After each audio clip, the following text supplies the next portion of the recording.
Thank you. You're welcome. That was the best introduction I've ever had. I'm an addict named Sean. Hi, Sean. You know what? Like, it's awesome that, like, this is their first time doing service. Like, we come here, we get clean, and we give back, and we do service to Narcotics Anonymous. Like, congratulations, dude. Like, 3 days clean. Like, you just saved my life. Because I know I never have to use again because you have the courage to be here. You know, congratulations, you never have to use. You know, that's awesome. Get with me after the meeting. You know, this is a literature meeting, right? And, like, I love literature. And so I decided to pick one of those chapters that someone's always sharing about, but it's something that I'm very familiar with, right? Like, the chapter's recovery and relapse, right? Like, I came into Narcotics Anonymous in 2009, right? And I only have 18 months clean today. You know, so I bounced around and I was in and out. But to give you guys a little, you know, a quick background on me, like, I don't come up here and like talk about drugs too much and all that stuff, because, like, if you're in the meeting of Narcotics Anonymous, like, obviously, like, you know what's up. Right? Like, I'm pretty sure everyone here knows how to get high. And, like, if you don't think you're an addict, there's an IP up here called Am I an Addict? And, you know, check it out. It has some questions. I remember I went through this thing, and I think I answered yes to almost every single one. But, like, I'm from Miami, you know, and I got clean in Miami. Right? So, like, I didn't have to go through a geographical change to get clean. Like, to this day, I still live across the street from my dealer. Right? Like, when he comes home late at night, 2, 3 in the morning, I can hear him pull up and his headlights go through my window, and, like, you know, it's something that I have chosen to deal with because, you know, I said I was going to move back in with my mother and help her out after I got clean again. You know, right, like, my story, right, is not different from anyone's story here. Like, I used until I used, and I hit a bottom, right? And, like, my bottom may be different than yours, but you know what, like,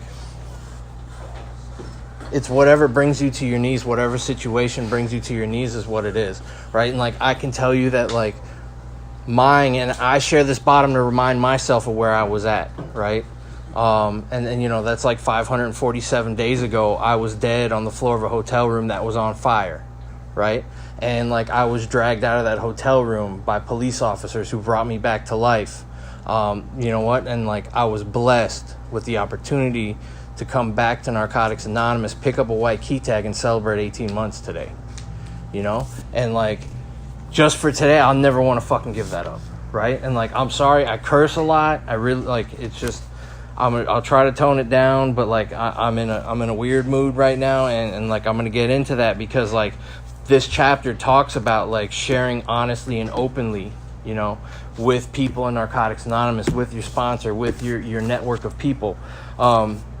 You know, like, when I first came into NA, you know, I was real confused. I didn't understand what was going on, and I happened to latch on to a group of people at a clubhouse who, like, showed me the way, and I got really involved in Narcotics Anonymous, and, like, I was, like, Mr. NA, and I was doing traditions workshops, and I was, you know, vice chair of H&I, and I was, you know, I spoke at a convention, and you know, I did all this stuff, and I remember, like, I wasn't practicing the principles that I learned, and, like, I'm going to get into more about this, but, like, the day after I picked up 2 years clean, I got high, right?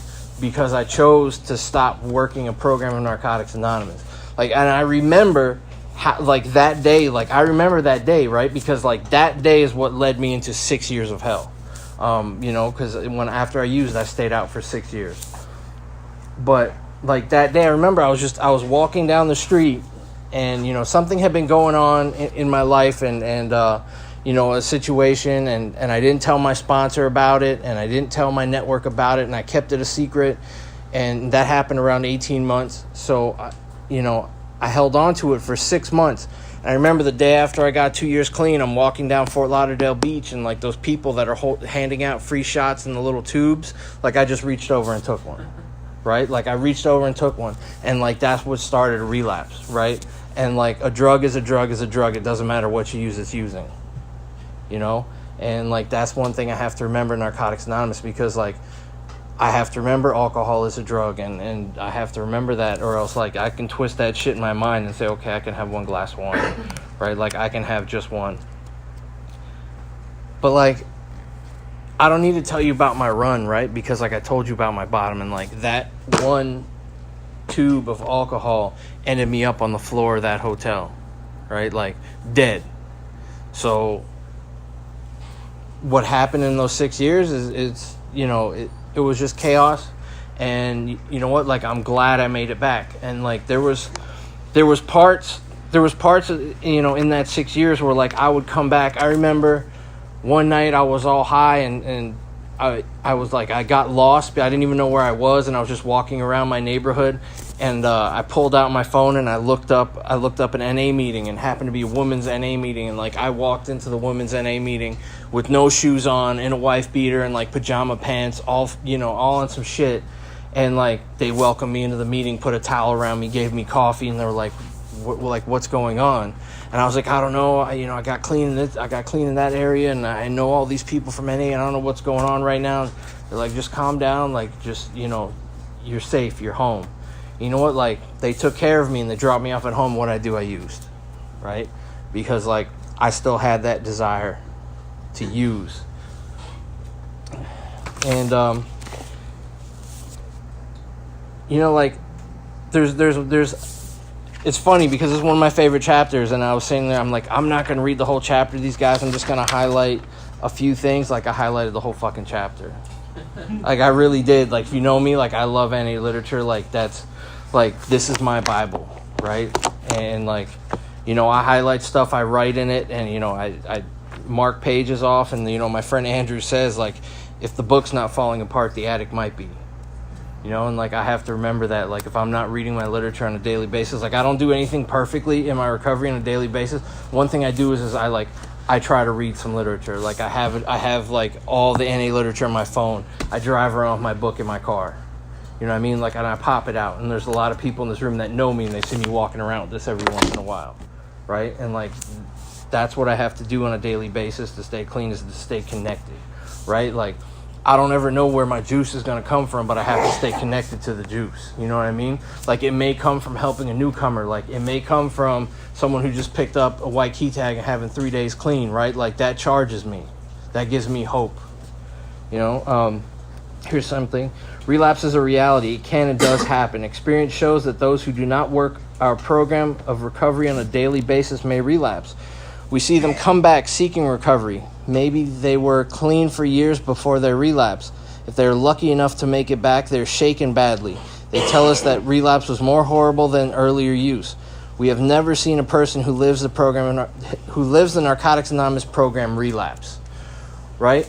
And like that right there, like, when it talks about like I was shaken badly, like I was fucking shook, right? Like, when they released me out of jail, like I didn't have glasses, and I was walking around Doral, and I didn't have glasses, so I couldn't see the street signs, and I'm just asking people like, yo, can I borrow your phone so I can call my mom? And everyone's looking at me with the jail shorts, the stupid fucking flip-flops, like y'all know those flip-flops, and you know what I mean? Like, and like no one wanted to give me their phone, and then like finally like this guy pulls up to the gas station, and I'm like sitting at the edge of the bushes at the gas station. The guy pulls up, and I like walk over to him like, bro, can I use your phone? And he looks at me up and down, and he's like, damn, you were just up there, huh? And I was like, yep. And he's like, all right, I got you. He's like, you need a cigarette? You know what I mean? So like when that happened to me, like that was a big eye opener to me, because like somebody came through for me at that moment. Like somebody was looking out for me, right? Like I'm not a big God person, right? And like I'm on my second step at the moment, and I kind of stumbling around on it because like I was having problems identifying what my higher power is, right? But like today, like I choose to call my higher power like Narcotics Anonymous, because like that's what brings me back to life is NA. You know what I mean? But like I remember, getting into my sister's car after she picked me up when I called the guy, and I hopped in her car, and she was like, well, what do you want to do? Because you make your decision right now, because I'll leave you right back on this street corner. I'm fucking done with you, right? And like this is my big sister who's taken care of me my entire fucking life. you know? And like at that moment I said, just tell me what you want me to do and I'll do it. And they said, okay, well, first of all, we got to deal with your legal shit, but our lawyer just told me that you should go into treatment, right? Like, so I checked myself into treatment, right? And like Narcotics Anonymous does not endorse treatment. I went to treatment. Treatment's part of my story, and I don't really endorse treatment either. You know what I mean? Like, that's just my personal opinion. But like, I did everything that I needed to do when I first got out, and I went into treatment, and I went through treatment. I did all that, right? And I was looking at probably, I think, a total of 11 charges, 3 felonies, and, you know, the rest of them misdemeanors. And you know what? Like, I did everything that I needed to do. I got letters from people. I had character witnesses. I had everything. I showed up to court, and the judge says, well, the DA decided to take a risk on you. We're going to put you in this special program. If you do this and if you do this, your case is going to be dismissed, right? And that's all because of Narcotics Anonymous and doing the right thing, right? There's nothing else that gets credit for that besides the fact of I chose to work a program, Narcotics Anonymous, and come in here and do what people tell me to do on a daily basis, right? And they suggest it, but a suggestion is a subtle command. You know, when my sponsor tells me to do something, I pretty much do it. And he's in the room, so I can't bullshit. But, you know, here's another one. We're never forced into relapse. We're given a choice. Relapse is never an accident. Relapse is a sign that we have a reservation in our program. We begin to slight our program and to leave loopholes in our daily lives. Unaware of the pitfalls ahead, we stumble blindly into the belief that we can make it on our own. Right? Like, that's what happened to me when I had my first 18 months clean and all that shit happened, and I cut off all the people and I stopped talking to my sponsor, and then all of a sudden I stopped talking to my friends, and then like I was like, fuck it, I'm gonna stop talking to my sponsees, and then I was like, you know what I mean? And it was a progression, and then all of a sudden I'm by myself not doing anything for my personal recovery, you know? And you know what, like, I used because I believed that I could handle it on my own. I believed that I didn't need my sponsor, that I didn't need my service commitments, that I didn't need Narcotics Anonymous, that I didn't need any of that to stay clean. All right? And here's another one. Unless the illusions that we can continue to stop using on our own are shattered, we most certainly sign our own death warrant. Like, what the fuck? You know what I mean? Like, that's the truest fucking statement. Like, I can't even tell you, right? Like, 3 people died this week that I know. Right? Like, 3 people died this week that I know.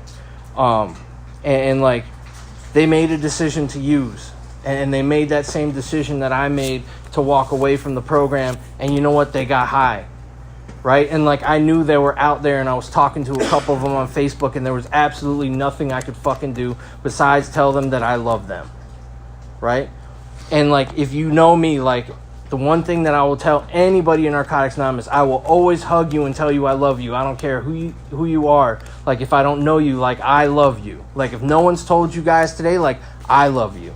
Right? Like, because it says in the 12th step, like, we greet each other with the same reserve we greet each other with the same reserve as people who have survived the same near fatal catastrophe. Like, we fucking survived. Like, the war is over, we lost, we come in here, we surrender, and we find a new way to live. Right? And that's a big thing for me. And here, let's see what else.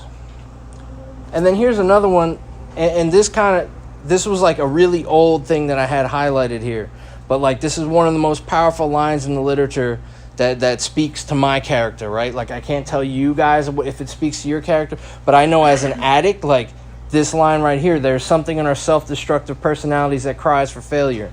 Most of us feel that we don't deserve to succeed. Like, I will set myself up for failure everywhere I go, right? Like, if I know there's a speed trap on the street, I will speed up, right? Like, I will set myself up for failure. Self-destructive behaviors. Like, every time I picked up the pipe, what was I doing? I was killing my soul, right? And, you know, I have a friend who always says I was inhaling the drugs and I was exhaling my soul. And that's why we come to Narcotics Anonymous, to gain the soul back through the 12 steps. And then here's something. I actually put this on Facebook the other day. We must relearn many things that we have forgotten and develop a new approach to life if we are to survive. This is what Narcotics Anonymous is all about. It is about people who care about desperate, dying addicts and who can, in time, teach them how to live without drugs. Many of us had difficulty coming into the fellowship because we did not understand that we have the disease of addiction. We sometimes see our past behavior as a part of ourselves and not part of our disease. Right? Like when I'm high, I'm a scumbag, right? Like, I'm a piece of shit. I will steal your stuff and help you look for it, right? And like, it doesn't matter what it is, right? Like, I hate the term drug of choice. That's like, I don't know where that came from. Probably came from a treatment center or something. But like, my drug of choice is more, right? Like, my drug of choice is more. More of what I had, more of what you had. And when we ran out, I'm going to steal your shit, pawn it, and then help you look for it and buy more shit, right? Like, that's how I lived. And that's just how the destructive behavior for me happens, right? And then here's another one. Slowly things get better and we start getting our confidence back. Our ego tells us that we can do it on our own. Things are getting better and we think we really don't need this program. Cockiness is a red light indicator, right? Like, I just picked up 18 months clean today, right? I have a great job that I love. I just got a new car, right? I have an awesome girlfriend. Why do I need NA? That's how fast my disease will flip this shit on me, right? But what did I forget? I forgot NA gave me all that, right? Like, without NA, I don't have any of that. So like, that's something that I have to stay vigilant about on a daily basis. Here's another one. Relapse can be the destructive force that kills us or leads us to the realization of who and what we really are. The eventual misery of using is not worth the temporary escape it might give us. For us to use is to die, often in more ways than one. Right? Like, when I get high, like, the pleasures never outweigh the consequences. Right? Like, I love getting high. I hate the fucking consequences. Right? Like, that's one thing that I have to remember is that, like, I know that like, when I get high, I accidentally burn down hotels. You know? And that's the fucking honest truth, right? Like I have to remember that when I get high, I put myself in these situations that I almost can't get out of. Like, I almost didn't get out of that, right? And like, so that's something that I have to remain constantly vigilant on a daily basis. And here's another one. The progression of recovery is a continuous uphill journey. Without effort, we start the downhill run again. The progression of the disease is an ongoing process, even during abstinence.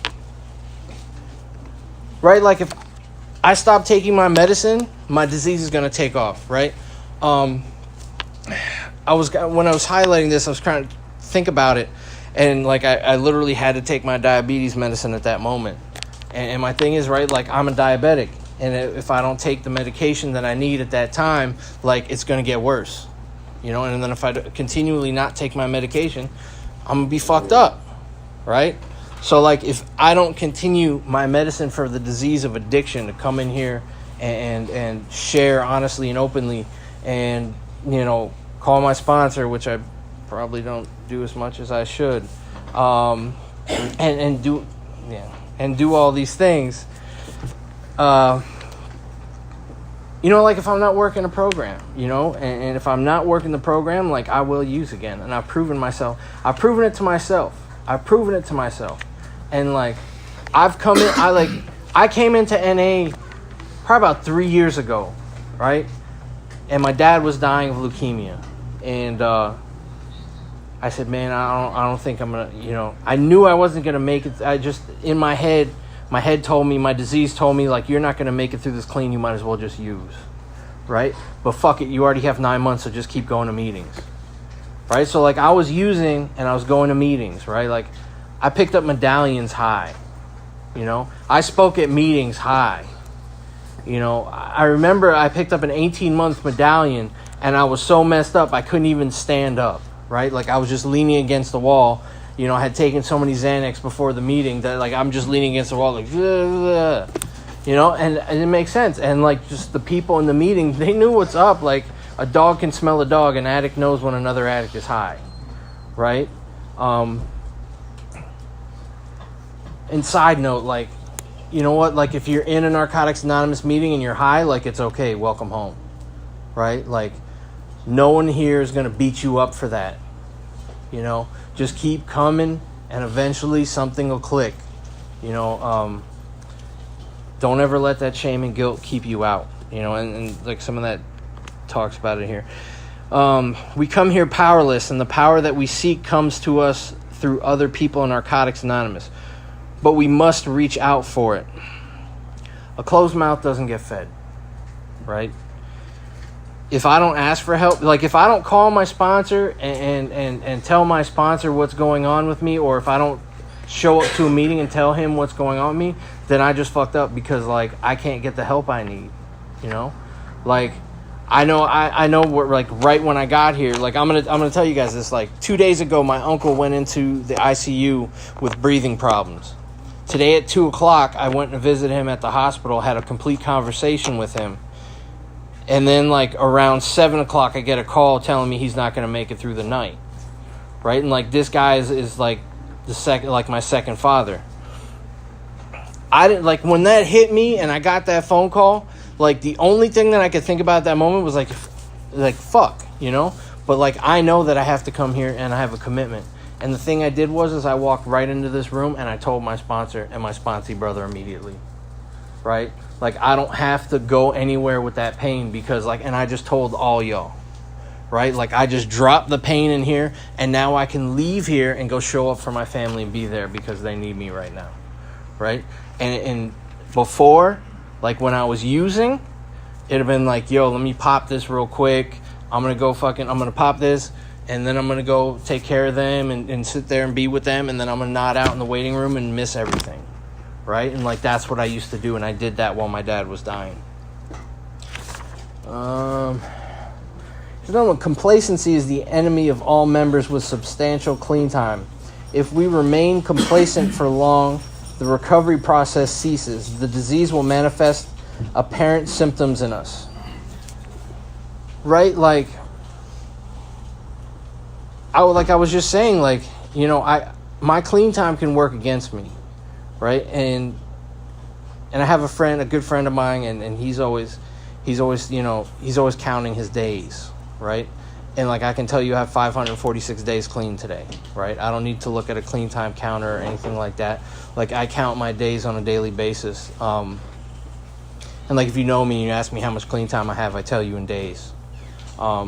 Because like I'm just grateful for another day clean, right? Like a day clean is a miracle. And like that's what keeps me from getting complacent, because like if I treat myself as if I'm a newcomer on a daily basis, like and I'm hungry for recovery, like I'll never fall to the trap that my disease wants me to fall to, right? Like because my disease wants me bored in recovery, wants me saying, this meeting's okay, those people are annoying, I don't want to go here, I'm not going to do this, I'm not going to do that, and then all of a sudden I'm sitting at my house playing PS4 in the dark, and that's not healthy for me, right? Because like in the dark, like that's where my disease flourishes. Right? And like here's one simple, like the first thing to do is stay clean. This makes the other stages of recovery possible. As long as we stay clean, no matter what, we have the greatest possible advantage over our disease. For this we are grateful. Right? Like I'm grateful I'm clean today, that my disease does not have me today. Like there's the one thing that I'm most grateful for. And like my clean time is like my clean date is the most important thing to me. Like, and like I can say this, and like there's a lot of people that I care about in the room, and like you know, like my girlfriend's in the room, and I can tell you that like my clean date is more important than my mother. My clean date is more important than my dog. It's more important than my girlfriend. It's more important than all my friends. It's more important than my job. Because if I don't have my clean date, I don't have any of that. Right? Like I lose everything if I use again, right? Because I've proven it to myself time and time again that I will give up everything if I get high. Many of us would have had nowhere else to go if we could not have trusted NA groups of members. At first, we were both captivated and intimidated by the fellowship, no longer comfortable with our using friends. We were not yet at home in meetings. We began to lose fear through the experience of sharing. The more we shared, the more our fears slipped away. We shared for this reason. Growth means change. Spiritual maintenance means ongoing recovery. Isolation is dangerous to spiritual growth. Like I said before, like I have to come into meetings and share honestly and openly, and I can tell you, like, I don't ever share in meetings. Like I rarely share in meetings. You know, I'm that person that'll share when shit's going on, but like I'll never share when shit's going good. And like that's a mistake on my part, because maybe the person in the room who's going through it needs to hear that they're gonna get through it, right? So like I have to remember that when I'm coming in here, and like I have to be mindful of the newcomer and the message that I give them, right? Like I can't come in here and constantly share my pain and not share a solution, right? Like my recovery has me living in the solution today. We must use what we learn or we will lose it. No matter how long we have been clean, eventually we are shown that we must get honest or we will use again. Right? And like, here's the thing about that, right? Like back when I had 2 years clean, right? I had a year clean, and someone made a comment to me. They were like, Sean, why don't you go pick up an escort because you got a year clean and celebrate? I did. Right? And I did, Rudy. Hey, I'm honest. You know what I mean? Like, you know what? Like, I did, because like I thought it was okay, because another member with time told me to go do that. You know, he said, "Oh, you know, I go to the massage parlor every once in a while. It's okay." You know, and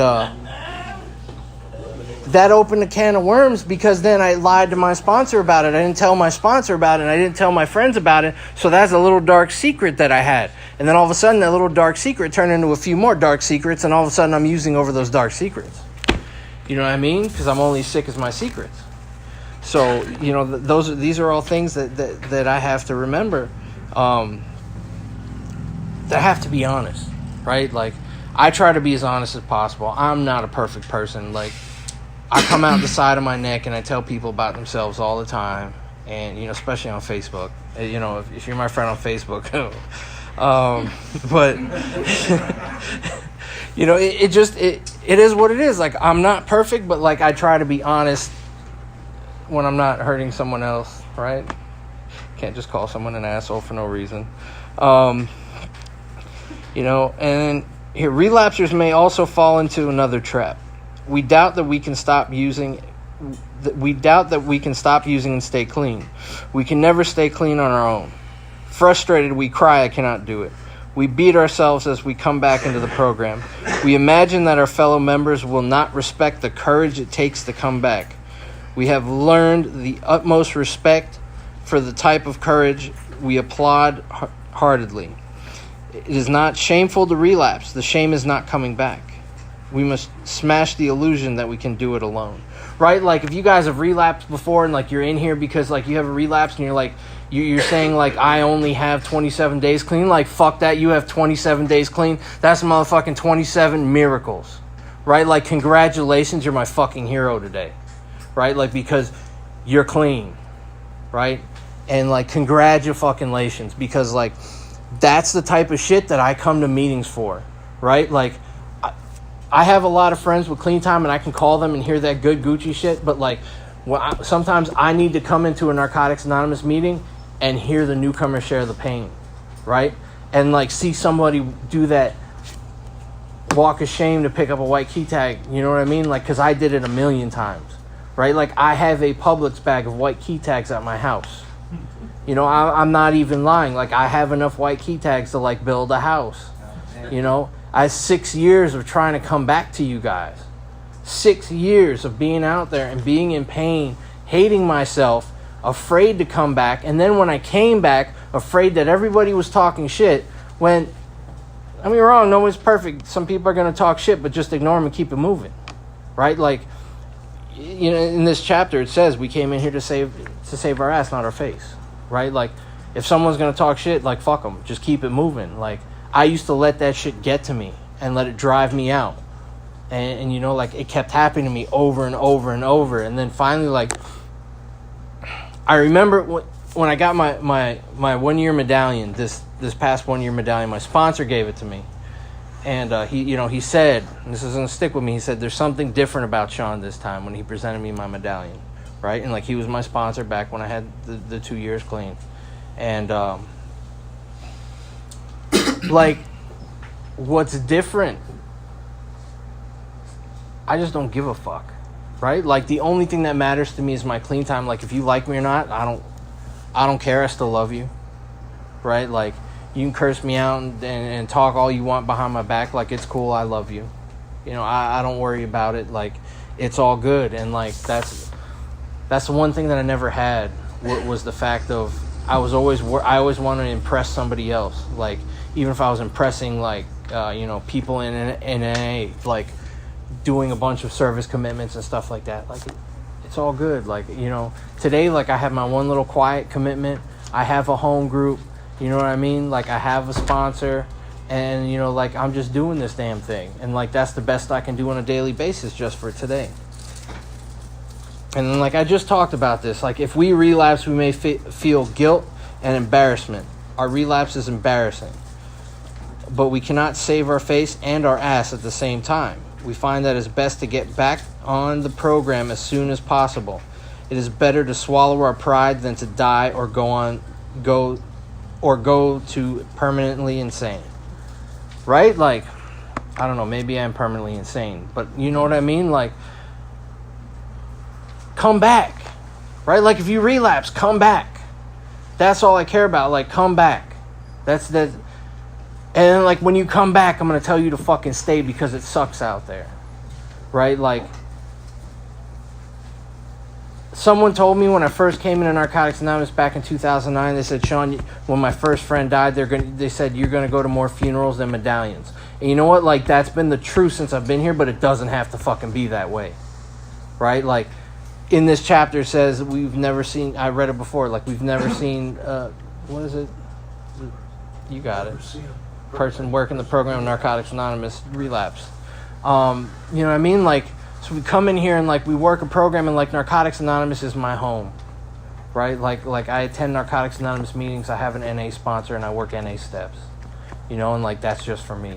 Like, whatever works for you guys, like, let it work. But, like, the one thing that I can say is like, when it came down to making a decision on what I wanted to do to stay clean, I had to choose one thing because I can't give 100% of myself to two different things. Right? Like, I can only give 70 and 30 or 40 and 50, 40 and 60. You know what I mean? I can't give 100% of myself. I can give 100% of myself to Narcotics Anonymous. Right? And you know what? Like, I'm just grateful to be here today. Like I posted on Facebook, like, I have nothing to really say. Like, I'm just grateful. Like, I'm grateful for all the people that have supported me. I'm grateful for all the people that said I couldn't. I'm just grateful for the fact that I'm clean today and I was able to pick up 18 months. And the fact of the matter is like, I'm grateful that I'm going to be able to go to the hospital after this and, like, be with my uncle in his final moments. Right? And, like, I'm going to do it clean because I'm going to use all the tools I have in my toolbox to remain clean just for today. Thank you for letting me share.